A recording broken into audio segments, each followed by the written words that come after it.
Sa video na ito, gagabayan kita sa proseso ng paggawa ng iyong real-life account. Kapag naka-login ka na sa iyong account, maaari mong i-click ang buton na sumali ngayon sa kanang sulok sa itaas para magsimula. Bilang kahalili, kung ibinabahagi mo ang iyong marketing link, makakahanap ka ng iba't ibang customized na link sa ilalim ng seksyong Smiling. Ibahagi lang ang mga ito sa iba, at maaari na nilang irehistro ang kanilang mga sarili nang hindi mo na kailangang gawin ito para sa kanila.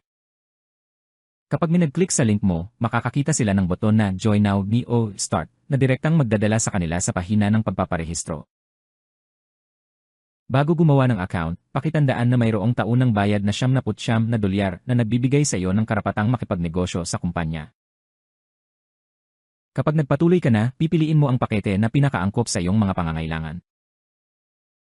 Ang unang opsyon ay ang pakete ng salita, na nagkakahalaga ng $239.77,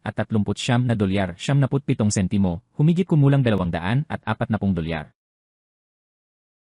Kung idadagdag ang $79 na taunang bayad, ang kabuang bayad mo para sa Elite Package ay $339.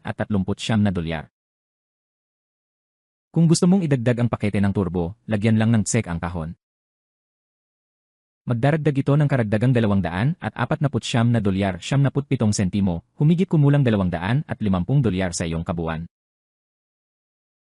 Sa makatuwid, kung magparehistro ka para sa Turbo Package, ang kabuang bayad mo ay $589, kasama na ang $79. Taunang bayad, ang bayad sa Elite Package, at ang bayad sa Turbo Package. Kung hindi mo pipiliin ang Turbo Package, ang kabuuan mo ay aabot sa $339. Pagkatapos pumili ng package, mag-scroll pababa papunta sa registration form. Pakipunan ng wasto ang lahat ng kinakailangang patlang, kabilang ang iyong buong pangalan, petsa ng kapanganakan, numero ng telepono, email address, at pisikal na address. Kapag naglalagay ng iyong impormasyon, bigyang pansin ang field na zip to postal code. Madali mong mahahanap ang iyong lokal na postal code gamit ang Google. Kapag naitakda na ang iyong personal at mga detalye sa pakikipag-ugnayan, gagawa ka ng iyong personal na domain name, username, at password.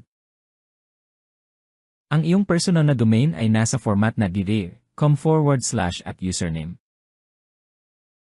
Pakitiyak na ang iyong username ay nakasulat ng walang mga espasyo o espesyal na karakter. Kung ang napili mong pangalan ay ginagamit na, subukan na lang ang ibang pangalan.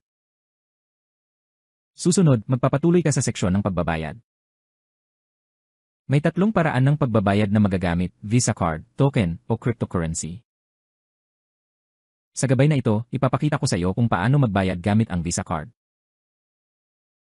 Piliin ang uri ng iyong card, pagkatapos ay ilagay ang pangalan ng may-ari ng card, numero ng card, petsa ng pag-expire, at ang 3-digit na security code na C sa likod. Pakitiyak na ang iyong impormasyon sa pagbabayad ay mahigpit na pinananatiling kumpidensyal. Matapos piliin ang iyong pakete at ilagay ang lahat ng personal at detalye ng pagbabayad, siguraduhin hindi ako isang robots box, at panghuli, ay click para sumali ngayon.